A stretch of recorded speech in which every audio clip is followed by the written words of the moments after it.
Fala galera, beleza? Eu sou o Alexandre do site Elementar. Eu vou trazer uma aula de porcentagem de juros para você.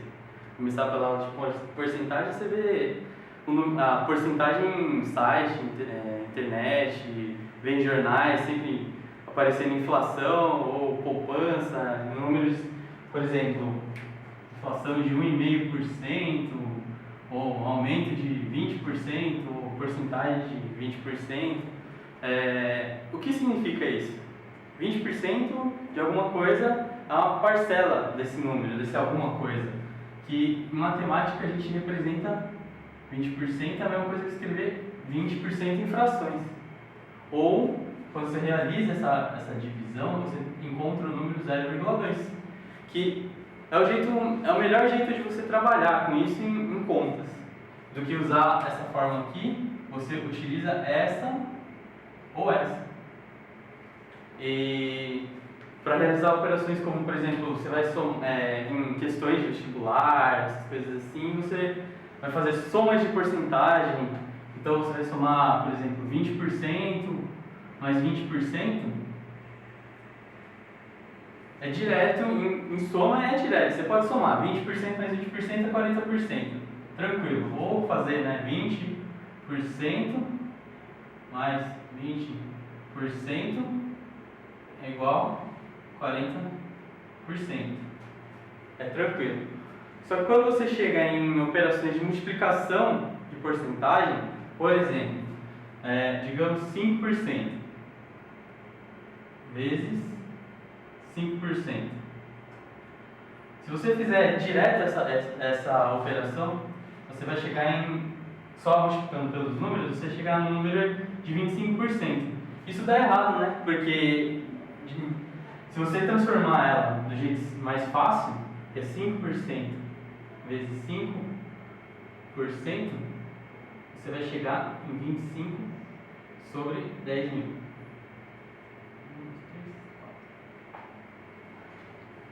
E esse número é diferente de 25%, que ele é 0,0025. Isso aqui é 0,25%. Ou seja, totalmente diferente do outro.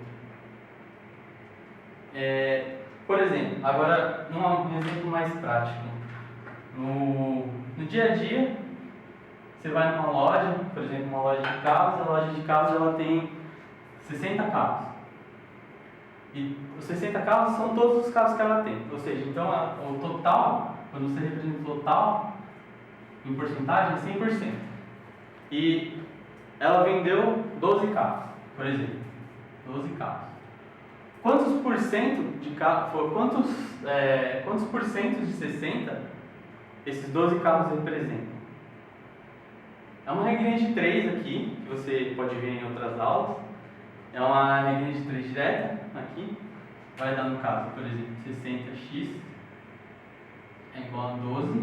E aqui que entra, né? 12% é 100 sobre 100. 100 sobre 100, né? 100 sobre 100 é 1 aqui, né? No caso é 1.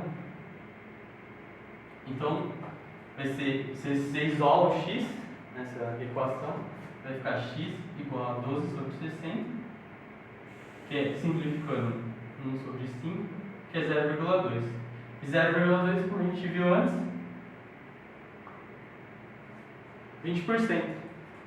Isso quando você quer saber quanto um número é em porcentagem em relação ao outro, ao valor original.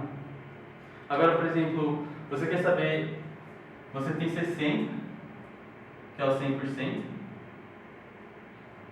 e você quer saber quantos carros representam 25%, ou 25% representa quantos carros, no caso. Também é uma regra de 3 direta, mas aí seria a multiplicação aqui, né? Também 60 vezes 25% é igual a x vezes 100%, que é 1. No caso, x é igual a 60 vezes 25 sobre 100, 60 vezes 25 sobre 100, você pode simplificar aqui e aqui, que seria dividir os dois em cima e embaixo por 10, né?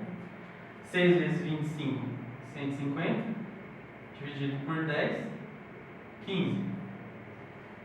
Quando você fala porcentagem de, você fica bem claro aqui, né? Que quanto que em número seria 25% de 60. Essa é a utilização, né, da porcentagem matematicamente. E é isso, cara. Galera, um pouquinho de juros simples e juros compostos aqui. Quando você vai pegar um dinheiro emprestado de alguém para fazer alguma coisa, ou do banco e tal, você pega o dinheiro, por exemplo, vamos falando em números, digamos que você pega R$ 1.000 emprestado. Esse dinheiro que você pega emprestado, ele é chamado de capital. No caso, a gente vai colocar aqui R$ 1.000, por exemplo. Quando você pega emprestado do banco, ele te cobra uma taxa de juros. Ou até quando você pega emprestado do amigo e devolve e paga um a mais, é a taxa de juros que você paga. No caso, vamos falar que a taxa de juros é uma taxa de juros bem alta, de 10%.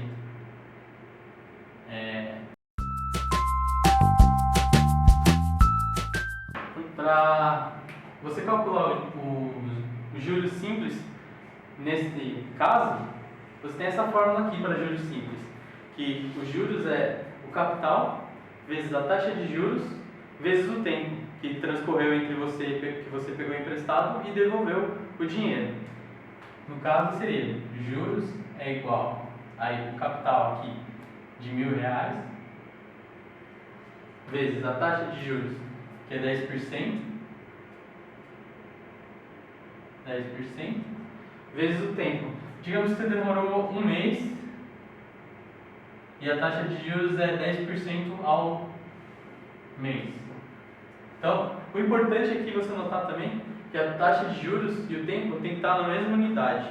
Se for porcentagem ao mês, a taxa de juros for ao mês, o tempo que você leva tem que ser ao mês. Se ele te dá uma questão ao ano, você tem que transformar, por exemplo, seria em 12 meses, né? Para transformar um ano em 12 meses. Mas no caso aqui a gente vai usar um mês.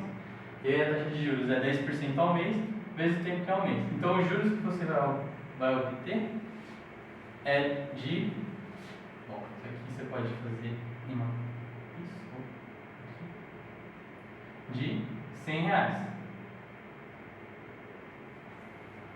E aí o montante, essa é os juros que você vai ter que pagar. O montante que você vai devolver é M, né, o montante, que é o capital que você pegou emprestado, R$ 1.000, mais os juros. Isso vai dar R$ 1.100.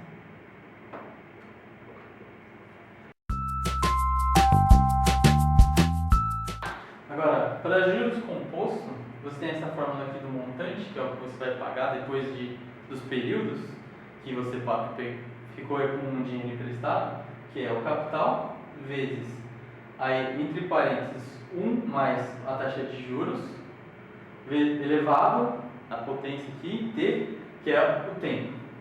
No caso de, digamos que você pegou o mesmo capital de R$ 1.000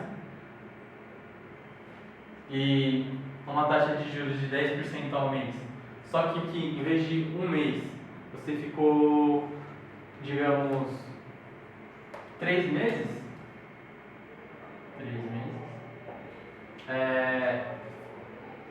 Utilizando a fórmula, você pode encontrar que o montante para isso, para essa fórmula, é de o capital, que é 1.000, vezes 1 mais a taxa de juros, que é de 10%, elevado ao período, que é 3. E você vai ter um montante igual a 1.000 vezes 1,1, que aqui é 10%, é 0,1, elevado a 1, e aqui é 1,1 vezes 1,1, 1 vezes 1, 1, 1 vezes 1, 1, vezes 1, 1, vezes 1, 1, vezes 1. Isso daqui vai dar. Agora você soma. 1 vezes 1. 2 casas decimais 1,21 vezes 1,1, que é o Q. 1 vezes 1, 1 vezes 2, 1 vezes 1, 1 vezes 1, 1 vezes 2, 1 vezes 1. Soma 1, 3, 3, 1. Aqui você tem 3 casas decimais, 1,331. Vai ser M igual a montante vezes 1000, que é o capital, vezes 1,331. Isso aqui vai dar, o montante é igual a 1.331. Utilizando os juros simples para calcular o mesmo juros para 3 meses aqui, você vai chegar aqui em R$300. Em R$300. Ou seja, aqui você vai ter que pagar R$1.300. Com isso você pode perceber que os juros simples e os juros compostos, eles chegam em valores diferentes. Então, para comparar o juros simples e o composto mês a mês, no primeiro mês, para os juros compostos, para os juros simples, o capital de R$1.000 gera juros de 10% de R$100. O composto, no primeiro mês, é a mesma coisa.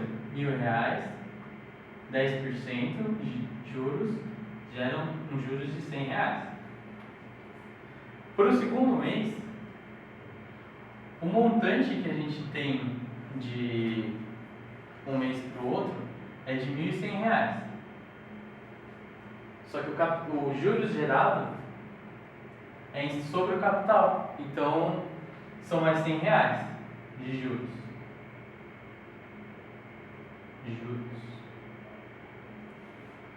Para o terceiro mês, o montante é de R$1.200, que incide o mesmo juros, de R$100. No final, aqui, o montante é de R$1.300. Para o segundo mês do composto, a gente tem R$1.000 do capital, só que com juros de 1.100. Só que o juros gerado no segundo mês é sobre o montante e não mais sobre o capital de R$1.000. Então, os 10% geram R$110. O montante no começo do terceiro mês é de R$1.210. E esses R$1.210, no final do terceiro mês, vão gerar juros de R$121. No final aqui do terceiro mês, somando o último juros que ele gerou, você vai ter aqui 1.300, aqui o montante é igual a R$1.331. Essa é a diferença entre juros simples e compostos.